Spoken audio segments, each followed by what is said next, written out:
Paris ne l'avait jamais fait face à Arsenal. L'Emirates Stadium était jusque-là une forteresse tout bonnement imprenable pour l'équipe du Paris Saint-Germain. Le Paris Saint-Germain n'avait jamais remporté une victoire dans ce stade-là. La forteresse a tenu 3 minutes face à des valeureux Parisiens. Un PSG inspiré, un PSG dominateur, un PSG des grands soirs. Fini les contre-performances, rêver de grandeur. Voilà le leitmotiv. Voilà ce que la plus jeune équipe de cette Ligue des Champions se rêvait à faire. Pour les guider, bien évidemment, Luis Enrique, qui croyait qu'en plus personne ne voulait croire en son équipe. En conférence de presse, il l'a dit lui-même, il l'a souligné. La morosité et la peur, c'est ce qu'essaye de transmettre la presse. Peur dans laquelle le PSG, Luis Enrique, a refusé de succomber. Il est temps exactement de débriefer la marche vers l'histoire, la marche vers le rêve parisien, la marche vers la gloire. Et une nuit, on pourrait peut-être bien qualifier, peut-être bien un jour, d'une nuit qui fera peut-être bien date dans l'histoire de ce Paris Saint-Germain-là. En tout cas, merci d'être toujours de plus en plus nombreux à suivre la chaîne. Merci à toutes les personnes qui prendront une seconde pour mettre le petit pouce bleu et pour nous soutenir, nous donner exactement de la force afin de poursuivre exactement le développement de la chaîne Parisienne Football. Et avant de commencer également, j'aimerais remercier les ultras parisiens parce que j'étais à Arsenal Station où est-ce que les ultras se sont regroupés pour pousser, pour donner toute la force nécessaire à ce Paris Saint-Germain-là. Malgré les coups bas, parce que oui, Arsenal a fait des coups bas au Paris Saint-Germain, mais également aux amoureux du football, ainsi qu'aux amoureux du Paris Saint-Germain.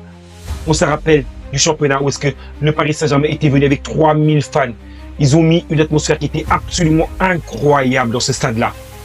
Mais là, comme les Anglais étaient très silencieux, étaient très admiratifs des supporters parisiens, ils ont décidé de réduire la capacité. Non pas de 5%, ils ont donné 4,1%. Ce qui est quand même pas très gentleman. Et cela, ça mérite d'être souligné, je suis désolé. Donc du coup, franchement, je suis quand même fier de ces ultras qui, malgré la réduction de la capacité, malgré la réduction du nombre de supporters visiteurs, ont quand même poussé, donné l'énergie dont ce Paris Saint-Germain avait besoin afin de pouvoir aller chercher un résultat face à cette équipe d'Arsenal. Et oui, ils ont poussé les joueurs du Paris Saint-Germain.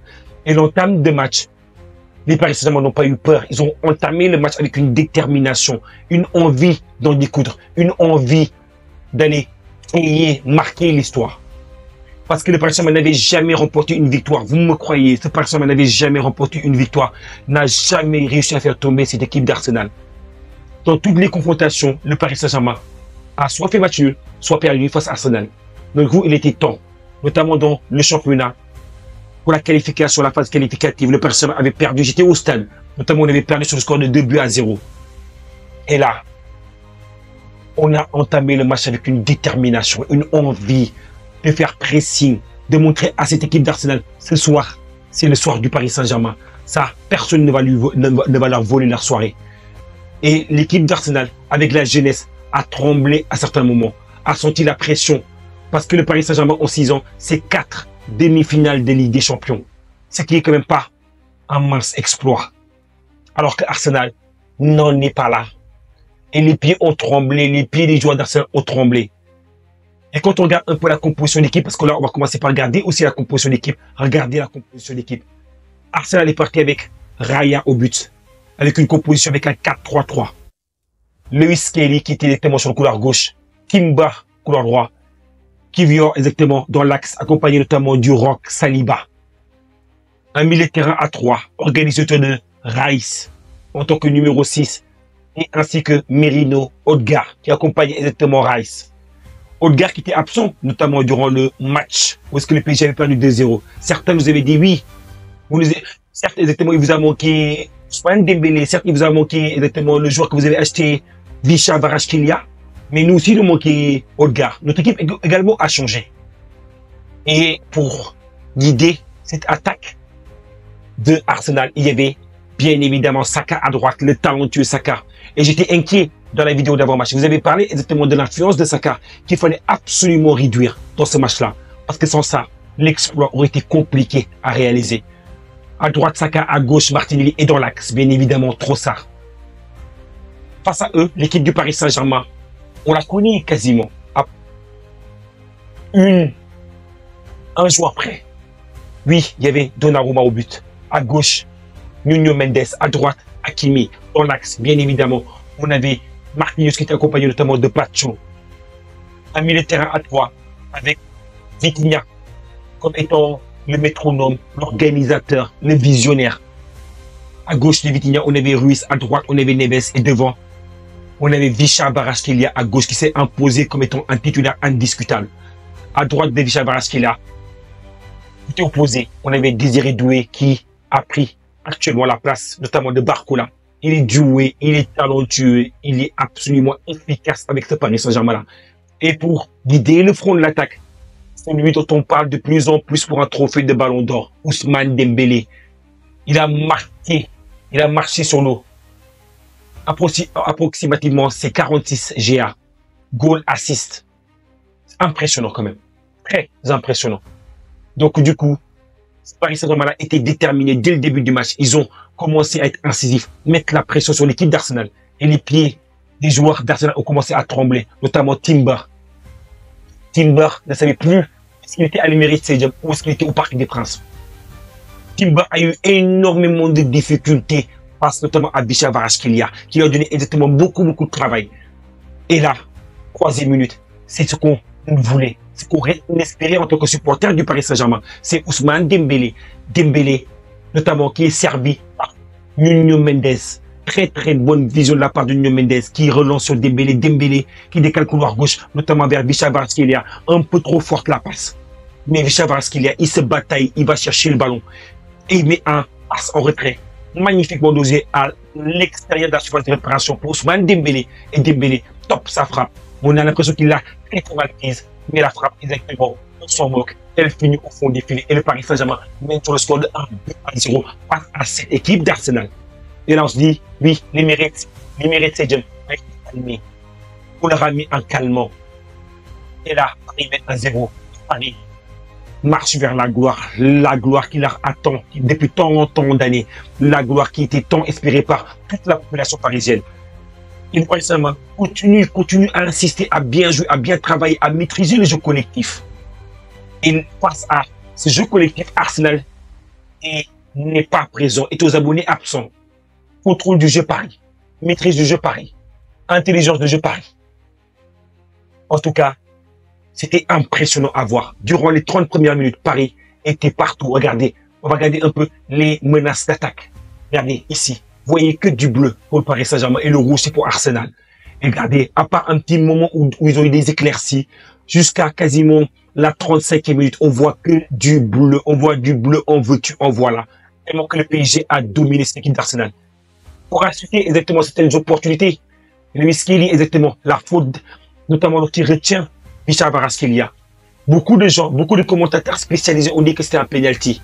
Mais les Parisiens, exactement, nous, on ne se cache pas derrière les penalties. On veut jouer le match, c'est pas grave. Et le Paris Saint-Germain continue à travailler, notamment avec une frappe absolument somptueuse sur un travail de Désiré Doué dans la surface de réparation. Il trouve notamment le gardien, qui les dévie, les deux gardiens d'Arsenal. Et oui, là, encore dit, waouh, quelle opportunité. Ensuite, il y a un peu Ruiz qui suit exactement l'occasion, qui met la frappe sur le poteau, mais il y a hors-jeu. Puis ensuite, c'est vrai que Paris Saint-Germain, malgré la domination, n'arrive pas à concrétiser, à marquer ses deuxièmes buts. Au bout d'un moment, tu ne peux pas exactement avoir une pression aussi élevée sur l'équipe adverse. Autant on peut relâcher parce que tu sais que tu as tellement donné. Et c'est ce moment-là que Arsenal commence à ressurgir, à revenir dans le match. Et là, Arsenal commence à se créer des opportunités par le biais de Martinelli. Oui, ils ont eu des opportunités. Frappe, sortie notamment par Donnarumma. Donnarumma était chaud comme la braise. On a l'impression qu'il devrait avoir qu'il attend la musique de la Ligue des Champions. Pour lui, c'est l'excitation, c'est le moment tant attendu. Alors qu'avant, on avait l'impression que dès qu'il entendait la musique de la Ligue des Champions, il avait peur, il était effrayé. On l'a critiqué, mais on l'a critiqué à juste titre. On l'a pas critiqué pour le critiquer, mais parfois, exactement, on est des analystes de football, on analyse le football, on aime le football. Et quand certains des joueurs parisiens méritent d'être critiqués, on va les critiquer. Comme quand l'entraîneur du Paris Saint-Germain mérite d'être critiqué, il faut le critiquer. Parce que ça aussi, ça lui permet de se remettre les idées en place, de se remettre en question, et de faire moins le chimiste. Donc, du coup, Paris revient également réussi à tenir la mi-temps. Et à la mi-temps, lorsqu'il revient, il y a un coup de pied arrêté. Et c'est Rice qui frappe. Et là, on a Merino qui met la tête. Et là, mon cœur arrête de battre. Et là, je me dis, ben écoute, franchement, là, ça va être compliqué. Mais n'empêche que, oui, il y avait hors-jeu parce que la défense parisienne a bien joué le coup en termes de l'alignement défensif. Un alignement défensif qui est absolument assigné. C'était pas un marquage individuel, c'était un marquage en zone du Paris Saint-Germain. Un marquage qui est très, très brillamment organisé. Oui, bravo par rapport à ce travail qu'ils ont fait. Parce que ça se voyait que c'était travaillé. Parce que sans ça, tu ne peux pas faire de marquage en zone. Et pourtant, Arsenal continue encore à titiller le PSG après le retour des vestiaires. Mais le PSG tient bon. Vous voyez la courbe, elle est beaucoup moins menaçante parce que les opportunités d'Arsenal ne sont pas si grandes que ça. Mais n'empêche que Paris a quand même eu chaud par le biais de Martinelli, comme j'ai dit initialement, mais également par le biais de Merino. Ils ont eu des opportunités, mais le Paris Saint-Germain a pu compter sur un grand Didio Donnarumma. Et notamment, avec la sortie de Dembélé et l'entrée notamment de Barcola, le PSG va se créer d'autres opportunités, notamment Doué qui sort également, ainsi que Gonzalo Ramos qui rentre. Et le PSG se crée d'autres opportunités, notamment par le biais de Désiré Doué. Non, pardon, par Barcola. Et Barcola, exactement, malheureusement, à la finition, ça pêche. Et il met la frappe passe à côté. Donc du coup, ça également, Barcola, il doit travailler dessus parce qu'on doit s'améliorer. Si on ne critique pas, on n'avancera pas. Mais je sais que Luis Enrique, il l'a déjà dans son viseur, il veut améliorer tout ça. Ensuite, il y a également l'opportunité qu'a eu notamment, oui, notre attaquant portugais Ramos qui va prendre du pointu et le pointu il est touché notamment par Raya. Et là, franchement, je me dis, ah mince, c'est si on avait manqué notre chance là de tuer le match et de les ramener au Parc des Princes en étant un peu plus tranquille. Mais parfois, on se dit que peut-être à gagner serré, peut-être que c'est encore mieux. Comme ça, on ne se relâchera pas comme on a fait à Aston Villa. Franchement, la performance en termes de maîtrise, malgré que les dernières opportunités, les derniers coups de pied arrêtés d'Arsenal ont fait naître un peu de la frayeur, mais n'empêche que Paris a été en maîtrise. Paris n'a jamais tremblé. Paris a tenu bon. Paris a montré qu'ils ont du caractère malgré leur jeune âge. C'est le plus jeune effectif engagé en demi-finale. Mais on a l'impression que c'est l'effectif le plus également expérimenté en termes de matchs joués en Ligue des Champions. Franchement, Paris a été impressionnant. Paris a été déterminé. Paris s'est battu exactement parce que Paris a un rêve. Paris a le rêve exactement d'être le 31 mai dans le stade de Munich. Et Paris doit s'accrocher à ce rêve-là. Il reste encore un match pour pouvoir être dans ce stade, dans la finale de la Ligue des Champions, dans la précieuse Ligue des Champions. En termes de domination, le Paris Saint-Germain a pris la domination sur le terrain de l'Emirates Stadium avec 52% de possession contre 48% pour cette équipe d'Arsenal. En termes de buts attendus expected goals, c'est 1,16 pour Paris contre 1,63 pour Arsenal. Oui, Arsenal était devant en termes d'expected goals.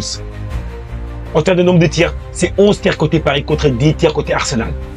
En termes de grandes chances, c'est 3 côté Arsenal, 2 côté Paris Saint-Germain. Notamment la frappe de Martinelli, la frappe notamment, il me semble que c'était également Merino qui met la frappe.